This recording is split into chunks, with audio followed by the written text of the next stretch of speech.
Today's guest on the Winning Teams podcast is the great Rocky Romanella. Now, there is a name to conjure up Hollywood and movies and New York and New Jersey, and he hails from New Jersey. But Rocky has got a great story to tell. If you're an executive on the way up and looking to become a leader, then his story is just enthralling. He started absolutely at the lowest role in UPS and became a senior executive and did some extraordinary things along the way. If you want to learn what it takes to be a successful senior executive, if you want to know what it takes to always have the attitude of what you can do and where you can add value, well, then this is a really an interview worth listening to.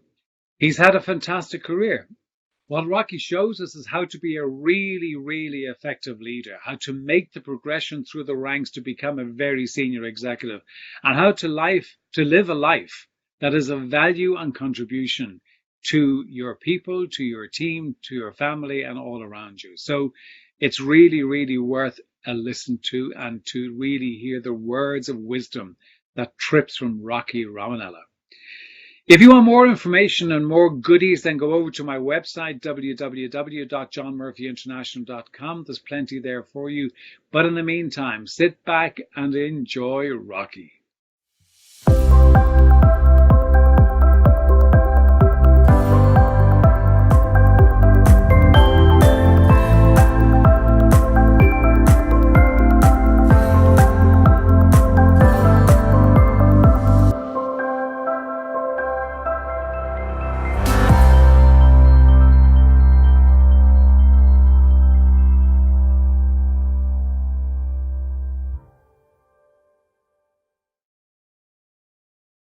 So, Rocky, all the way from New Jersey, you're very welcome here today.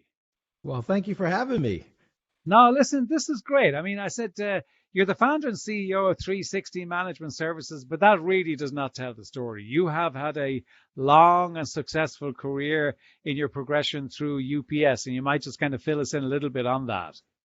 Well, thank you very much. So I started at UPS June 15th, 1976. So I'll give you a little bit insight as to the age if you do the math, but I was working my way through college. And so UPS had part-time opportunities, and it was a way for me to work my way through school. The interesting part is I went to college, ironically, to be a high school history teacher and a baseball coach. And as I was working my way through UPS in those early years part-time in college, I realized that those leaders that were the most effective were those who could get their people to connect the dots. And so for me, I never gave up my teaching passion. It just went from the classroom, more traditional classroom, to the business classroom. And I felt as if I was a good teacher and a good coach, and building world-class teams, you have to coach those teams. I felt like I could get my fix of coaching and teaching on the business side. And then UPS had a promotion from within policy, which I took advantage of and worked my way through the organization and spent 36 years and did some very interesting things at UPS. Some of the more non-traditional things that UPS does. For example, we purchased mailboxes, etc., rebranded to the UPS store. I had that as a direct report. So I learned franchising and also got a chance to work with some wonderful entrepreneurs and really have such great respect for entrepreneurs. And then we purchased over 20 companies and built UPS Supply Chain Solutions around this side of the world for UPS. So retired, got recruited to be a CEO of a telecom company, had a sale, and then I started my own company. So I guess the biggest thing I fail at is retirement. You failed at retirement, and you're continuing to fail at retirement. Oh yeah. I got to tell you, you want to see a weird look I got. The first day first time I retired, I said to my wife Debbie, "So what are we doing today?" She goes, "I don't know what you're doing. You haven't been around for 36 years. We'll figure out what you're doing." So I guess I couldn't follow around the food market. So I said, "Okay, let me start doing something else here." Yeah. If you want your marriage to last, then you've got to find something to do on your own, because she's managed just fine without you so far. Absolutely. Well, one of the things we talk all the time in business about value-added solutions, and I found out what's not value-added is when she gives you a list to go to the supermarket and you bring back more things. It's not value-added. She looks at it and says, "Why, did you think I forgot something? Oh my God, this is bad.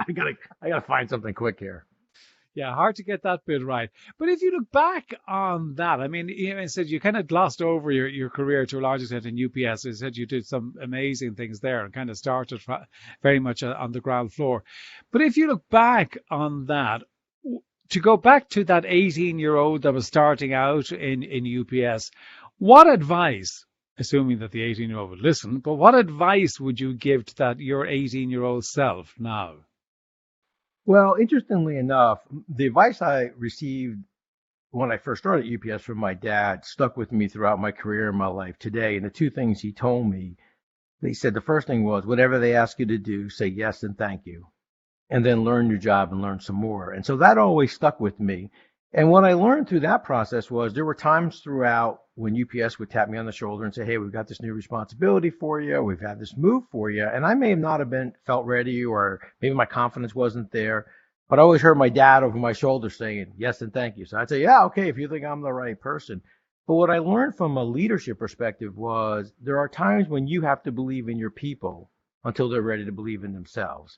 And then you bridge that gap of confidence and knowledge until they're ready to believe in themselves. And they kind of get to that break-even point where they're feeling good about themselves.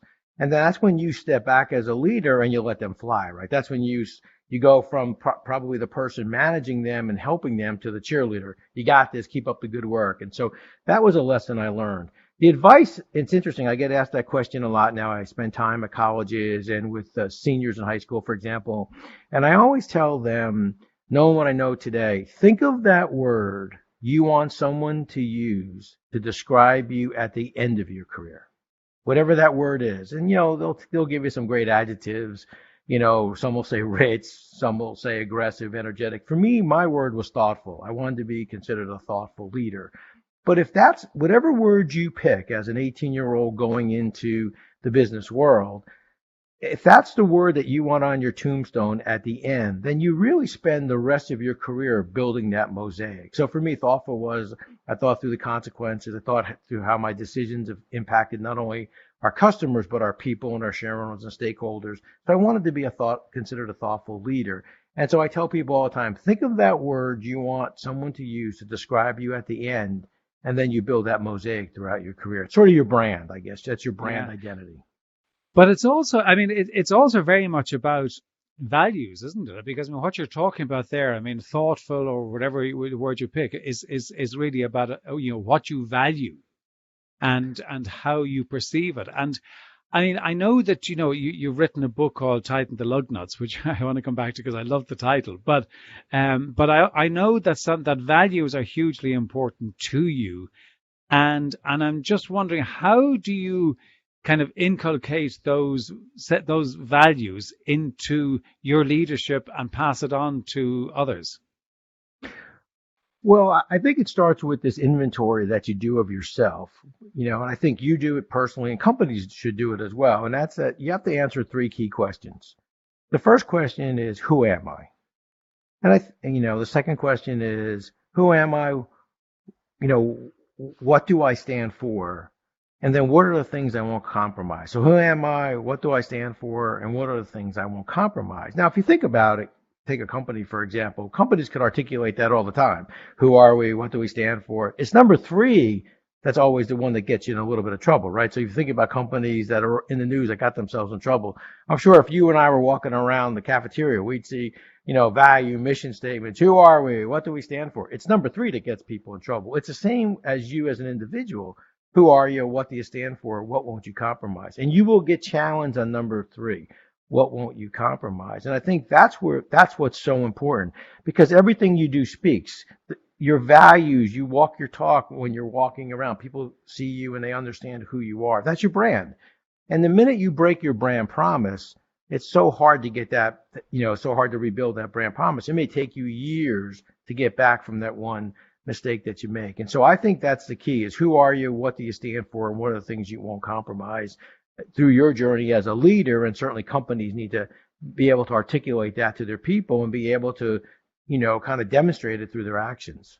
Yeah, because I always find, I know that it's, probably not necessarily fair, but if I go into an organization and I see mission statements and values up in the reception, I tend to kind of get a little bit of, not sure about that, because the organizations that do that, very often when you ask the people in the organization, well, what does that actually mean? Or what does that stand for? They don't know the answer. And I think that's one part of it. But I think the other part of it is just what you're saying. is, and funny, I was having this conversation very recently with a client saying that, you know, everything matters, you know, in the sense of you're either adding or you're taking away. There's really nothing that is neutral. And, you know, if you say that you stand for something, but your actions don't, you know, flow from that, people get very disenchanted with you very, very quickly. And it's so hard to regain that lost ground because it's not, people don't necessarily judge you by what you say. Yes, okay, they take it in, but they judge you more by how you behave. And that's a big challenge for leaders, isn't it? Oh, absolutely. And you have to walk the talk, but you set the tone from the top. You set the tone from your leadership. And it's the little things that count. I tell you, my dad used to always say to me, it's what you do when no one's watching that counts, right? And I used to always say to him, I go, Dad, you just ruined it. You know, no one was watching. That was supposed to be the good thing there. And he looked at me Yeah. and he said, two people are always watching, the man upstairs and the person looking in the mirror. And I think that that's how you really judge your success. It's not by a title that you receive, you get to, or maybe a level in an organization. It's have you been true to yourself? Could you put your head on a pillow at night? And it's funny, it's the little things. I mean, at UPS, we have such a strong and safety culture. And, one of the things we always talk about is you back first. You always back in first because that's the best opportunity to understand the set of circumstances. And when you come out, things could have changed. Well, if you came in my house right now in my driveway, I back into my driveway. My wife backs into the garage. In the parking lot, we would walk around the parking lots at UPS, and anybody who wasn't backed in, we'd say, "What's going on here? You're supposed to back first." So I know that seems crazy and exaggerated, but those are the kinds of things. And the minute you don't do it, everybody says, I guess it must be okay now for us not to do it. Or you see a driver moving a vehicle just inside a building, doesn't put a seatbelt on. You have to be able to, at that moment, stop and say, "Hey, thanks for all you do on behalf of our company. You do a great job. Kind of put your seatbelt on. We want to make sure you get home and see your family tonight." And it's those little things, because the minute you don't say anything, you just silently sanction bad behavior. And as a leader, we're not allowed to silently sanction bad behavior. Mm. You talk quite a bit about balanced leadership. What do you mean by balanced leadership? Well, I think extremes are no good on any side, right? It's no different, in your life when you're doing things. So for me, this balanced leadership thought and philosophy is that there are three key constituents in all the decisions that you make. It's your customers, your people, your share owners, and stakeholders. And so as you're making decisions, I think you have to think like a customer. You want to make sure your people feel like valued individuals, but you want to act like an owner in all the decisions that you make. A quick example would be, we've got a new product. We have a, meeting, and someone brings forth a new product. Well, the BD person or the, marketing person, they've got like a deck of 700 pages to explain to me this new product and why it's positioned. And so the customer's represented and why the customer needs it. And of course, the CFO, he or she's sitting there banging on a calculator. Oh, at that price point, we can make money. So then my next question would be, okay, our customers are represented. Our shareholder stakeholders are represented. How about people? Do our people understand why the product's important? What role they play in it? If there's a service disconnect, what training do they need? So I always pay particular attention to stay in balance, that our people, our customers, our shareholders, stakeholders are represented in our decision-making process. And then I always ask the last question. I look at the person who's presenting this new product or service or some change they want to make, and I look at them and say, "Hey, if this was your candy store, would you do it?" And I got to tell you, 20% of the times they say no. They Really? say to me, "Well, yeah." They say, "Well, no." I said, "Wait a second. You just presented. You want me to do it?" "Well, you told me to bring us a new product. You told us we got to drive more revenue, so I thought this would be good, but I wouldn't do it if it was my dollar." Well, I got to tell you, then I'm not doing it either. But 80% of the time, people are, and that shows you they're all in. Now, there's times that I'm not necessarily sure that's something we should do. But if it's not going to be hurtful to the organization, and if it fails, it's not going to be detrimental, then there's times when you have to go with your people. They're all in, they're focused, they're committed. They really have a clear understanding of why they want to do it. And maybe that's not exactly something I would do. I'd say, "Okay, well, look, if that's what you think, this is your baby, let's run. If you tell me you would write that check out of your personal checking account, let's do it then." So I think but that last question really makes the difference. If this was your candy store, would you do it? Yeah, it's a great example of it. We were talking before we started the interview. We were talking about UPS and the entry into healthcare. And you were telling a story that I'd love you to repeat because it actually shows how how you really engaged your own people in the delivery and the development and the growth of that business. And I'd love you to repeat it because you had agreed a deal, which was the first deal, I think, if I understand correctly, in the with the pharmaceutical organization, and it was the approach that you were taking. So, would you mind sharing that story? Yeah, thank you for asking. So, we were in all the other verticals, we're, automotive and high tech. And so our entry now was into the healthcare, and we were signing our first large healthcare customer was in, we were going to place them in Louisville, Kentucky. And the customer looked at me and says, everything looks good. We've got a facility. It's, compliance is all there. Here's my last question to you. My concern is that my 1,800 packages are going to get lost in the 14 million packages that you do a day at UPS. And I looked at him, I said, Gary, you don't have to worry about that because these aren't packages to us. These are patients. And so he looked at me and he said, you believe that? I go, absolutely. These are patients. And so our focus was to make sure that everyone inside our organization looked at every package as if it was a patient, get them a line of sight with the patient. And so they weren't picking an inanimate object. And so our training was, for example, when we brought his product in, we actually took his 2-day training that he had for his people inside his organization, and we gave it to our people. And then I said to him, would you be okay? Do you know people who use your product and you think they would be willing to address our people? And he said, yeah, of course. I know a couple. I'll talk to them. So sure enough, we brought in a couple people who used the product and had them address our organization. So now you can just watch the face of those individuals as they're being addressed by someone who's going to use that product, why that product's so important. If it doesn't get here on the right day, because remember, if I'm at 99% on time at UPS or FedEx, pick a carrier, those are great numbers. Except when it comes to the healthcare side of the business, where you're going direct to a patient, you don't want to be the one patient that didn't get that product. So you really are at 100% because there's a person at the other end of that delivery. And so the goal was, how do we get a line of sight with our customer, with that patient? And so that was part of how we went about the training. Every time we added a new customer to the healthcare side of the business, we made sure we displayed the products, we took part of their training, and then if they were willing to work with us, then we brought in a patient who potentially used that product and have them do that. When I was in Southern California, I was trying to make a point with on the safety side of the business and how important it is that we are leaders in the safety side. And so I had a principal come in and address the drivers, and the principal basically said, hey, one thing is for sure, as a principal on the school, once I see the UPS driver, I know we're safe. And so every driver looked at their feet and they're like, okay. Now, if I tell them that, they're like, yeah, you're just trying to get us to do more, work harder, But when that principal looked at them all and said, hey, when you're on site, I know that my kids are safe. Right? That changed everything. And they were all good drivers. They had good safety frequencies. But the problem when you're really good is sometimes you could become complacent. I'm moving quickly, got that next delivery in mind. And the thing I wanted them to make sure they recognize is, hey, when you're on that school site or you're in that hospital property, there's a lot going on around you.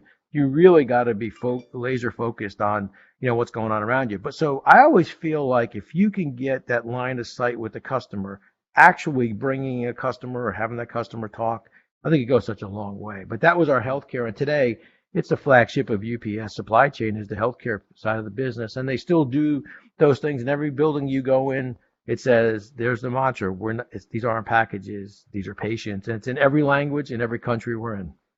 Yeah, that's fantastic. It just reminded me, I was working with a client in the pharmaceutical industry there quite recently. And the particular group that I was working with, they were all research people. So, and they were saying that, they spend their whole time in labs and, testing on animals and mice and all sorts of things. But they said that one of the things that they found so incredibly profound was when this particular medicine that they were testing, when they actually brought a patient in who was suffering from the illness, and they said it just changed everything for them. Because now it was the proximity to the customer, just the very point that you're making. Oh, it's amazing. You can just see people change completely. And some of the, You know how you have those individuals that, everything you say, they're rolling their eyes. Well, they don't roll their eyes when it's that patient in front of them, or in this case, that principal. But, you asked me a question in the beginning on my early days at UPS. There were so many things I learned starting from the bottom up. And one of the biggest lessons I learned was, so when I became a full-time supervisor inside UPS, I became a UPS driver and I drove. And that lesson stuck with me forever. I loved being a driver and I loved understanding the business right from doing it myself. From that moment forward, any new job I got, whether it's at UPS or the company I ran, first thing I did was go spend a day in the life of and try to, work that job. So for example, when they gave me as a direct responsibility, mailbox, etc., one of the first things to do was get an apron and go work a day in the store. I took over the supply chain. I'm out there picking orders. Hey, how do we pick these orders? How does it happen? Let me understand this. Pick the light. What happens is that, look, people understand that you're never going to have their expertise. You're not going to be the expert that they are. But the fact that you're willing to try to understand that job from that ground level, that frontline level, speaks volumes of not only of who you are, but the respect that you give for them who are performing. They're executing the brand promise on behalf of our organization. Yeah. I heard you talk in a short video clip, and I thought it was actually such a simple point, but I also thought it very powerful. You talked about the combination and the lesson you learned about the combination of hard work and enthusiasm. Well, it's funny because to me those are the hallmarks and cornerstones of who you are as a person: hard work and enthusiasm.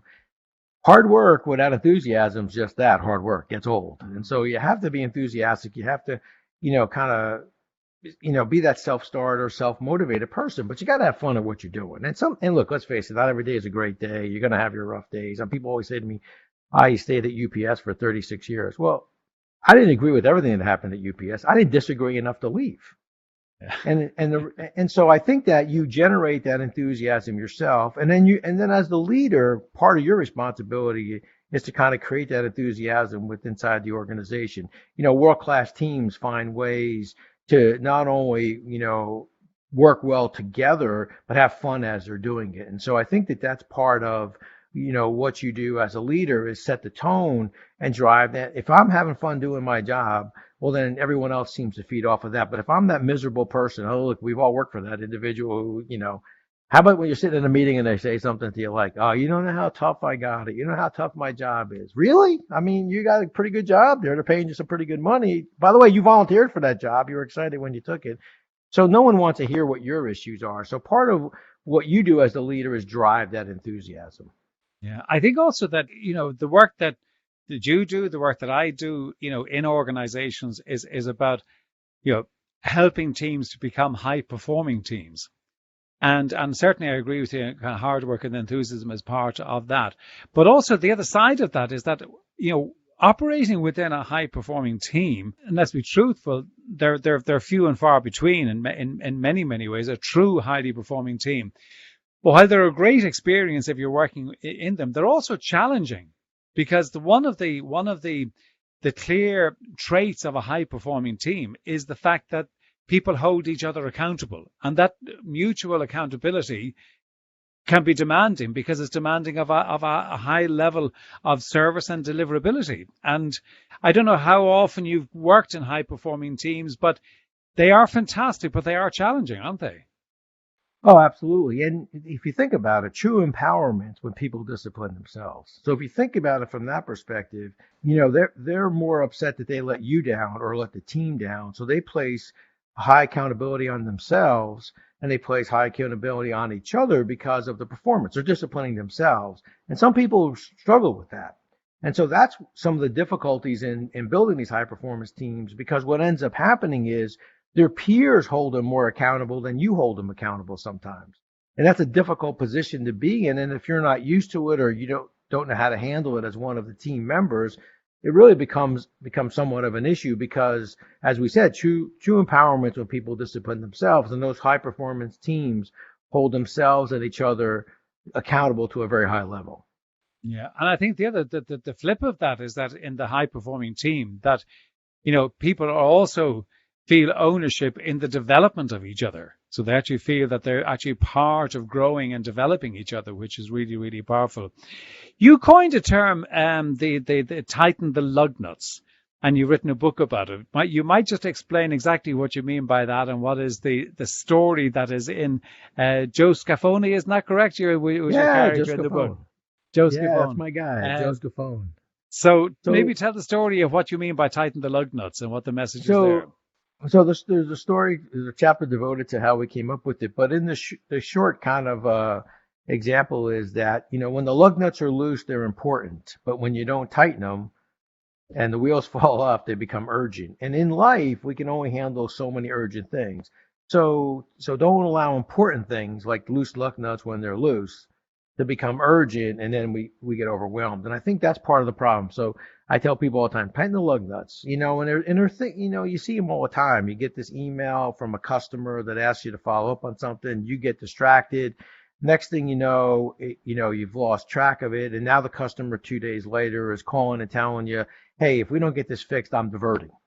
And now it's stopped everything, and then you'll have people say, "I got no luck. I can't ever stay on plan." Well, you should have just tightened the lug nuts. They were important 2 days ago, and you could have fixed them quickly and effectively, but you let them go, and now the front wheel's off, and now all of a sudden now you got to stop everything. And so the real lesson is, don't allow important things to become urgent. Tighten the lug nuts. So who's your book aimed at? So for me, it's about this concept of leadership. However, for me, we're all leaders at one time or another. And so it's not specifically, it certainly would show up on a business, in the business section, but it really is about leadership. It's about values. It's about the way we conduct each other with each other and how we help each other. And I guess for me, it kind of gets summed up in this term legacy. I believe legacy is, do we leave things a little better than we found them? Are people better because of our time with us in business? Or are customers better because of their interaction with our company? Our share owner stakeholders, do they feel good about the fact that the company is in our hands? And so for me, that's what legacy is all about. And I'll give a quick example. If I'm doing a conference as a keynote speaker, and I asked a question to the audience, who is the state senator, or who's the representative, or who's a politician that represents you? Most people couldn't answer that question. But if I asked the question, who's that teacher that made a difference in your life? Everybody stops, tilts their heads. Fifth grade, Mr. So-and-so. Sixth grade, Mr. So-and-so. You're smiling because you're thinking of that teacher who made a difference in your life. And so by that extension, they left things a little better than they found them. That's legacy. And so teachers are leaders. Well, they wouldn't coin themselves as leaders because they don't have that title of CEO or manager. So the book is written in a way that all of us, as we're going through our routines and our lives, we have these different things that happen. We get new responsibilities, new jobs. There's a chapter on the 100-day plan. I have a new responsibility. Now I started a new job, or I'm part of a new team, part of a new association, part of the PTA, whatever. Maybe you want to lay out your 100-day plan. So the book can help all of us. Obviously, it's impactful for leaders that are in business, but I think I get a lot of teachers that'll email me, "Hey, I read the book. I think it's great. I understand it. There's things in here I could use." So it's really about being a good leader, which translates into being a good person, treating people with dignity and respect, and how you interact with each other. It's interesting because I always think that, because I was smiling there when you were talking about the teachers. Because I was curious, I very often ask people the same question, and you do see people, as you say, tilting their head and smiling. And when you think about the teachers, and I know in my own case, if I think back to, a teacher that made a really positive impact upon me, they're not necessarily the most technically brilliant teachers, but they really had a passion for you, and they really had an interest in you.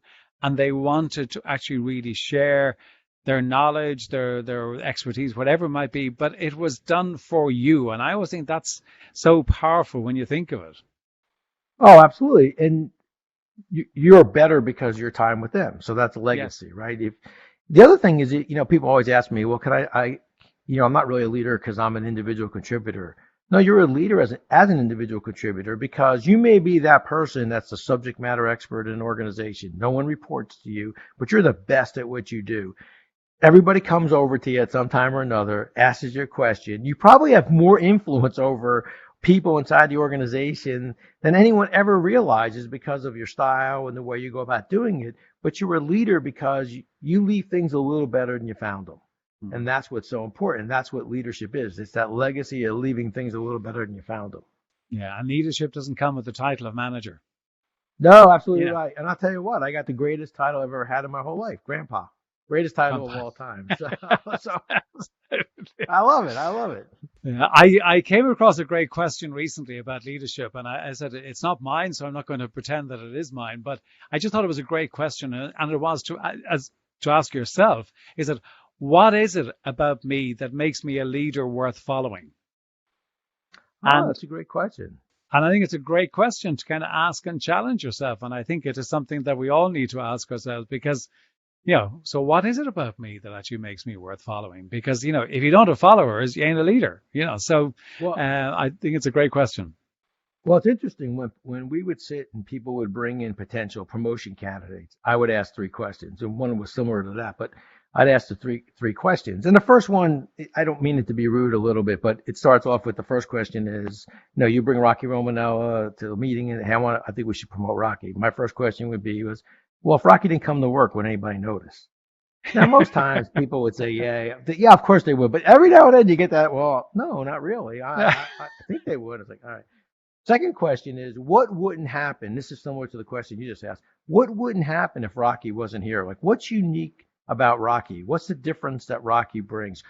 What does he do? Like, what's in his brand, reputation, or brand that's different than anyone else? And if, that's sort of like what differentiates you from everybody else. And it's nice when someone says, oh, no, we would never have this way to talk to our people, or he's great with succession planning, or so what's that niche that makes you different? And then the third question is always, if we're sitting in a room of all equals, you have all these managers that you want to promote now to this next level, and there was no one of authority in that room. It was just all peers, and something happened. Who would be the person that stands up and everybody follows them?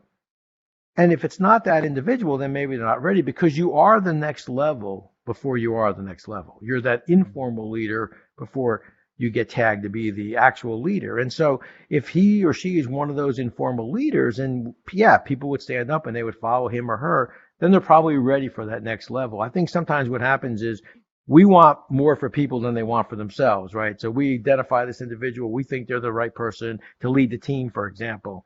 But that's because we think that they're ready. We want more for them than they want for themselves. And so that's where you have to kind of match that. But when you ask that question, I always think back to that was question number 2 for me. If they think, what's uniquely there? What do they bring to the table? What differentiates them from everybody else? And Yeah, why would people lead them? That's a great question. it is. Yeah, it's always kind of what piece of the jigsaw would be missing if they didn't turn up. Yeah, that's And exactly, that's a better way of putting it. Yeah. yeah, and I think it is interesting. Rocky, listen, this has been fantastic. It has been great to do it. We could go on, but I want to respect your time. Question I ask everybody is a book other than your own that has made a significant impact upon you. There's a great book out written by a gentleman named Dennis Snow, and it's called Lessons from the Mouse, and it's about his time at Disney. And Dennis does a great job with it, and he talks about this concept of everything we do speaks, and Disney does such a great job with that. He's got some great stories in there about his time at Disney. So I would say Lessons from the Mouse and is a great book. Okay, that's a new one. I haven't come across that before. Is that a recent book? No, it's been out probably. Well, I saw him speak about 6 or 7 years ago. It's probably Oh gosh, 10 is that years on now. Cisco? So, Yeah, okay, yeah. so Another great book. Another great book, if you like coaching, is by a legendary coach John Wooden. There's many books on Coach Wooden, and Coach Wooden just has a fantastic way of articulating this whole concept of hard work, enthusiasm, and the skills that you need. He builds this kind of pyramid of success. It's a great book. Yeah, I've come across his stuff before. He is fantastic. The other question I ask is that all successful people that I've interviewed and read about have their own rituals. They can be very varied, but they have their own rituals, and I'm just curious what yours are. So for me, I get up early in the morning and I make sure I have that quiet time where I get, For example, when I was working more on a full-time basis, not, in the current scenario, I could be there 5:30 in the morning, and I make sure I have the time to take care of things. And the reason why I always wanted to get in early and take care of my emails and take care of any open items was I wanted the ability that when people came in to see me during the day, I had time to talk to them.